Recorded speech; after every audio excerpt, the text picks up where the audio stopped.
نحمده ونصلي على رسوله الكريم اما بعد فاعوذ بالله من الشيطان الرجيم بسم الله الرحمن الرحيم رب اشرح لي صدري ويسر لي امري واحلل عقدة من لساني يفقهوا قولي۔ اللہ پاک ہے، اس کا کوئی شریک نہیں، بادشاہت اسی کے لیے ہے، تمام تعریفیں اسی کے لیے ہیں، وہ ہر چیز پر پوری طرح قادر ہے۔ برائی سے بچنے کی طاقت اور نیکی کرنے کی قوت اللہ کی توفیق کے بغیر نہیں ہے۔ اللہ پاک ہے اور اسی کی تعریف ہے۔ اللہم صلی علی محمد وعلی آل محمد کما صلیت علی ابراہیم وعلی آل ابراہیم انک حمید مجید۔ اللہم بارک علی محمد وعلی آل محمد کما بارکت علی ابراہیم وعلی آل ابراہیم انک حمید مجید۔ پروگرام قریب مجیب کے سلسلے میں آج ہم نماز کے بعد کی دعاؤں کے بارے میں بات کریں گے۔ اللہ سبحانہ تعالیٰ نے ہمیں اپنا ذکر کرنے کی تاکید کی ہے۔ یا ایھا الذین آمنوا اذکروا اللہ ذکرا کثیرا وسبحوہ بکرۃ واصیلا۔ تو ہمارے لیے لازم ہے کہ ہم اس عمل کی طرف توجہ کریں ہر حال میں، چاہے نماز میں ہو، چاہے نماز کے بعد ہو، یا دیگر اوقات میں، جو اللہ تعالیٰ کو بے حد پسند ہے، اور وہ ہے اللہ کا ذکر۔ رسول اللہ صلی اللہ علیہ وسلم نے فرمایا، جو شخص فجر کی نماز جماعت کے ساتھ پڑھنے کے بعد بیٹھ کر اللہ کا ذکر کرتا رہے یہاں تک کہ سورج نکل آئے، پھر 2 رکعتیں پڑھے، اس کے لیے 1 حج اور عمرے کا ثواب ہے۔ انس فرماتے ہیں، پھر رسول اللہ صلی اللہ علیہ وسلم نے 3 بار فرمایا، پورا پورا پورا، یعنی پورا ثواب حج عمرے کا، پورا ثواب حج عمرے کا، پورا ثواب۔ یعنی آپ سوچئے کہ حج عمرہ کرنا کوئی آسان کام ہے؟ مشکل کام ہے، جس میں مال بھی انوالو ہے، آپ کی ایفرٹ بھی، آپ کا گھر چھوڑنا بھی، سب کچھ۔ لیکن اگر آپ کو ایک مصلی پہ بیٹھ کے اتنا بڑا اجر و ثواب ملتا ہے تو اور کیا چاہیے۔ صرف بات ہے اپنے نفس کو منانے کی، اپنے دل کو اور اپنے آپ کو ڈسپلن کرنے کی، اور ایک دفعہ آپ نے شروع کر لیا، اور اگر نہیں ہو پا رہا تو اللہ سے دعا کریں کہ اللہ تعالیٰ توفیق دے دے، اللہ تعالیٰ آسان کر دے، تو انشاءاللہ آپ کے لیے آسانی بھی ہو جائے گی۔ پھر اسی طرح نبی صلی اللہ علیہ وسلم نے فرمایا، اللہ تعالیٰ فرماتا ہے کہ میں اپنے بندے کے ساتھ ہوتا ہوں جب وہ مجھے یاد کرتا ہے، اور میری یاد میں اپنے ہونٹ ہلاتا ہے۔ اور ایسے لوگ جو ذکر میں آگے ہوتے ہیں وہ درجات میں بھی بہت آگے ہیں، سبقت لے جانے والے ہیں، فالسابقون السابقون ہیں۔ رسول اللہ صلی اللہ علیہ وسلم نے فرمایا، مفردون سبقت لے گئے۔ صحابہ نے پوچھا، یا رسول اللہ مفردون کون ہوتے ہیں؟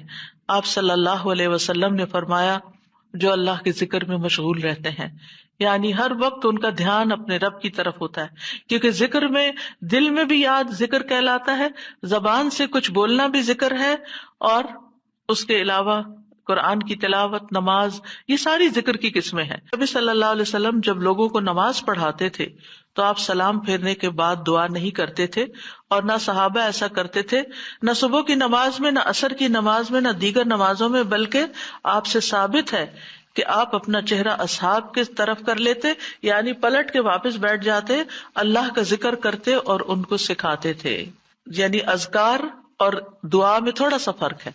دعائیں زیادہ سے زیادہ سلام پھیرنے سے پہلے کر لیتے تھے، اور جو اذکار ہوتے تھے جیسے تسبیحات ہیں یا صبح شام کے اذکار ہیں یا باقی اذکار ہیں، وہ بعد میں کر لیتے تھے، جیسے لا الہ الا اللہ وحدہ لا شریک لہ، اور اسی طرح دیگر اذکار جو ہیں۔ اور سلام پھیرنے کے بعد اللہ کا ذکر کرنا یعنی زیادہ مستحب ہے، اگرچہ دعا بھی کر سکتے ہیں، یعنی منع نہیں ہے۔ بعض علماء یہ کہتے ہیں کہ نبی صلی اللہ علیہ وسلم نے جو دبر الصلاۃ کا لفظ استعمال کیا نماز کے پیچھے، تو اس سے مراد نماز کے بعد بھی ہے۔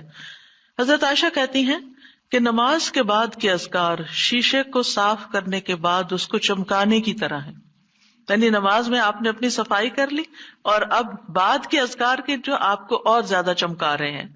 نماز نور ہے، یہ دل کو صاف کر دیتی ہے، دل کو روشن کر دیتی ہے، جیسے کہ شیشے کو صاف کیا جاتا ہے، اور نماز کے بعد ذکر کرنا ایسا ہے جیسا کہ شیشے کو چمکایا جاتا ہے۔ فرشتے بھی دعائیں کرتے ہیں. رسول اللہ صلی اللہ علیہ وسلم نے فرمایا جب تک تم اپنے مصلی پر جہاں تم نے نماز پڑھی تھی بیٹھے رہو اور ریاح خارج نہ کرو، گیس پاس نہ کرو، تو فرشتے تم پر برابر درود بھیجتے رہتے ہیں. یعنی اگر کوئی شخص فجر کی نماز پڑھ کے اپنے وضو کی حالت میں سورج نکلنے تک بیٹھا رہتا ہے تو آپ اپنے لیے بھی ذکر کر رہے ہیں اور فرشتے بھی آپ کے لیے دعائیں کر رہے ہیں. کیا دعا کرتے ہیں؟ اللہم اغفر لہ، اللہم ارحمہ، اے اللہ اس کی مغفرت فرما، اے اللہ اس پر رحم فرما.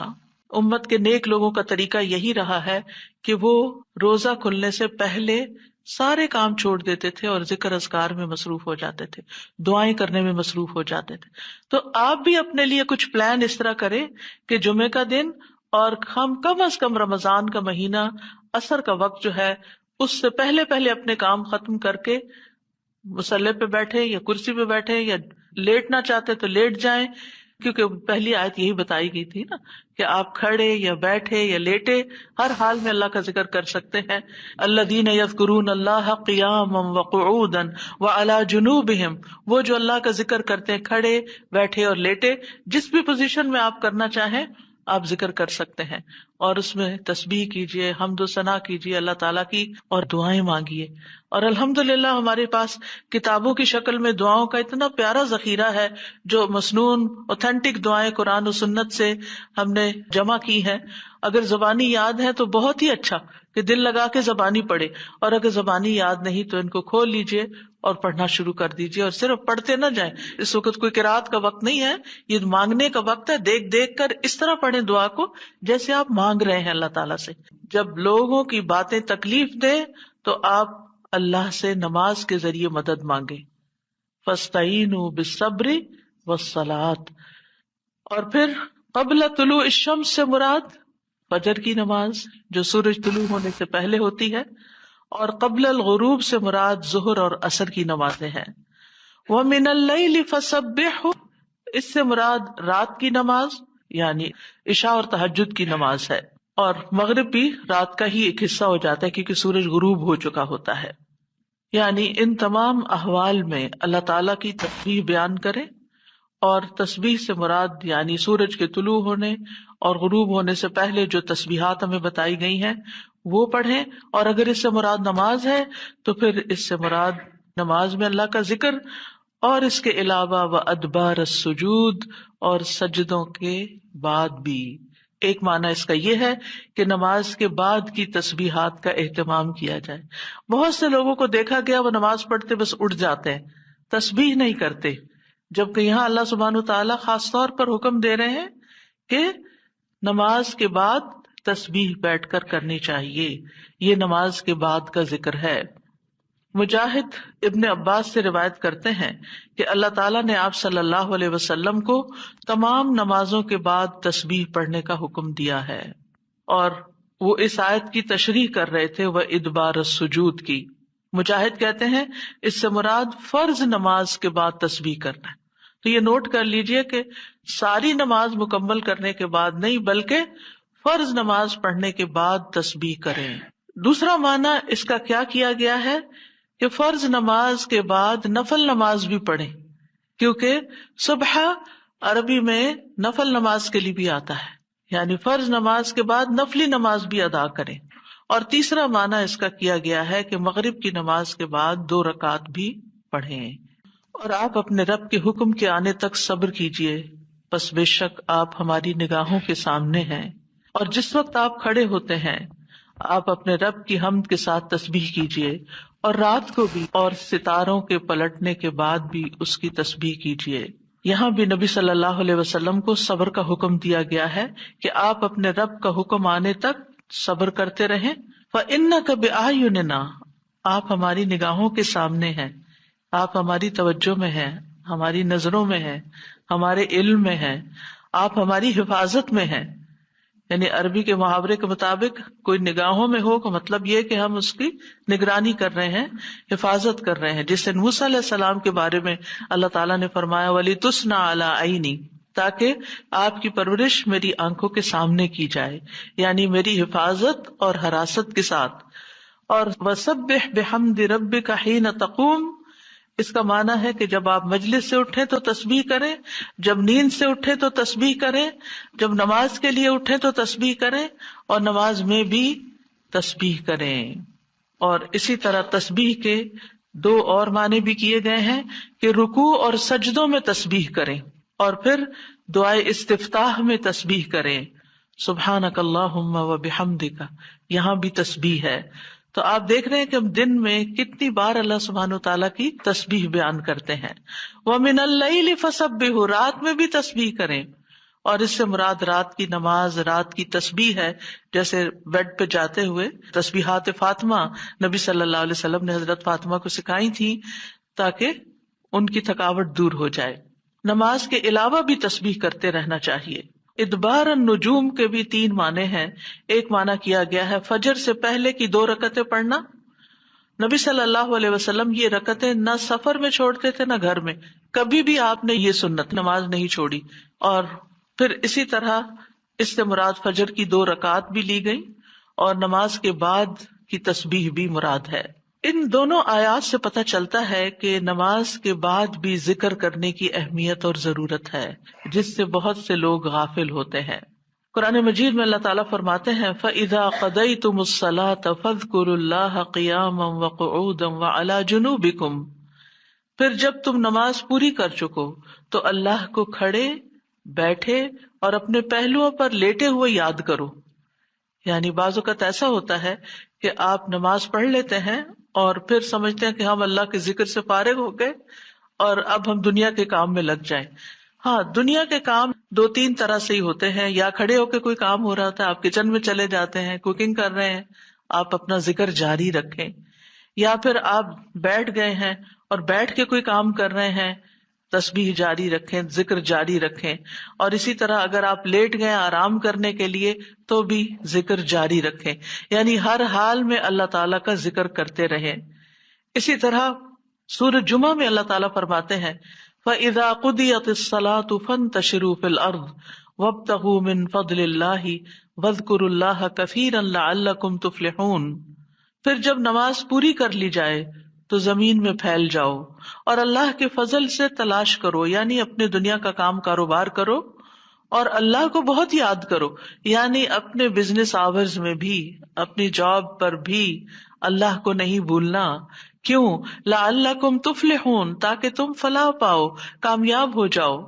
اسی طرح اللہ سبحانہ تعالیٰ رمضان کے روزے مکمل کرنے کے بعد کس چیز کا حکم دیتے ہیں؟ وَلِتُكْمِلُوا الْعِدَّةَ وَلِتُكَبِّرُوا اللَّهَ عَلَى مَا هَدَاكُمْ وَلَعَلَّكُمْ تَشْكُرُونَ، اور تاکہ تم تعداد پوری کرو اور تاکہ تم اللہ کی بڑائی بیان کرو، تکبیرات پڑھو، اور اس پر کہ اس نے تم کو ہدایت بخشی، اور تاکہ تم شکر ادا کرو. اسی طرح حج کے مناسک ادا کرنے کے بعد بھی ذکر کا حکم ہے. فَإِذَا قَضَيْتُم مَّنَاسِكَكُمْ فَاذْكُرُوا اللَّهَ كَذِكْرِكُمْ آبَاءَكُمْ أَوْ أَشَدَّ ذِكْرًا. پھر جب تم اپنے حج کے مناسک پورے کر چکو تو اللہ کو یاد کرو جس طرح اپنے باپ دادا کو یاد کیا کرتے تھے، بلکہ اس سے بھی زیادہ یاد کرنا. یعنی باپ دادا کو یاد کرنے، ماں باپ کو یاد کرنے سے بھی زیادہ اللہ کا ذکر کیا کرو، اللہ سبحانہ تعالیٰ کو زیادہ یاد کیا کرو. کیونکہ انسانوں کی یاد انسانوں کو دکھی کرتی ہے، لیکن اللہ کی یاد دلوں کے اطمینان کا باعث بنتی ہے، دلوں کے اندر سکون کا باعث بنتی ہے. الا بذکر اللہ تطمئن القلوب، خبردار اللہ کے ذکر سے دلوں کو اطمینان نصیب ہوتا ہے. تو آپ نے دیکھا کہ تمام عبادات کے بعد ذکر کا حکم ہے، تسبیح کا حکم ہے، تکبیر کا حکم ہے. اسی طرح نماز کے بعد خاص طور پر، یعنی نماز پڑھتے ہی اٹھ نہیں جانا چاہیے، بلکہ وہاں بیٹھ کر بھی اللہ کا ذکر کرنا چاہیے، اور اس میں غفلت نہیں برتنی چاہیے اور سستی نہیں ہونی چاہیے. بعض لوگ سلام پھیرتے ہی سنت پڑھنے کے لیے کھڑے ہو جاتے ہیں. جیسے آج کل تراویح میں جلدی ہوتی ہے لوگوں کو، تو بس فرض نماز پڑھی، آیت الکرسی کا بھی ٹائم نہیں ملتا کہ جلدی سے سنت کا ہوتا ہے کہ اگر آیت الکرسی پڑھنے بیٹھ گئے تو سنت رہ جائے گی، امام صاحب تراویح شروع کر دیں گے.